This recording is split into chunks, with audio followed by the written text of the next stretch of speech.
আসসালামু আলাইকুম রহমতুল্লাহ। সবাইকে তারেকে বেড়েতে স্বাগতম।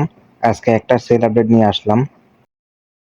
এক পিস স্ট্যাম্প সাইজের লাভবার্ড বেবি চলে যাবে আজকে নোয়াখালী সোনাইমুড়ির উদ্দেশ্যে। পাখিটাকে খাওয়াই দিছি, তো এখন চলে যাব আমাদের ফেনী বাস স্টেশনে। ওইখান থেকে নোয়াখালীর উদ্দেশ্যে পাখিটাকে তুলে দিব ইনশাল্লাহ। তো বাসে সুপারভাইজারের সাথে কথা বলে পাখিটি উঠিয়ে দিলাম। এরপর সুপারভাইজারের নাম্বার আমার কাস্টমারের কাছে পৌঁছে দিলাম। তো ইনশাআল্লাহ 1 ঘন্টার মধ্যে তিনি পাখিটি পেয়ে যাবেন।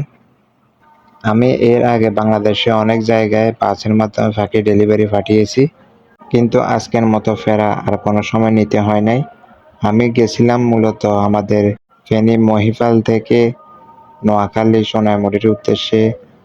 চট্টগ্রাম থেকে নাকি বাস যায়, তো আমি ওইখানে গিয়ে কথাবার্তা বলার পর শুনলাম চট্টগ্রাম থেকে যে বাসগুলো আসে ওইগুলো ডাইরেক্ট আমাদের ফেনী হয়ে চলে যায়, এখান থেকে কোনো যাত্রী উঠায় না। তো এরপর আর কি করার, তারপর আমি আমার কাস্টমারের সাথে কথা বললাম, ওনাকে একটু অনুরোধ করে বললাম যে চৌমোহনী চৌরাস্তা ওইখানে আসার জন্য। তো উনি ওইখানে আসে পাখিটা আলহামদুলিল্লাহ রিসিভ করে নিছে। তো আপনারা আমার থেকে যে পাখিগুলো নিতে চান আমি এইভাবে বাসের মাধ্যমে পাঠাই।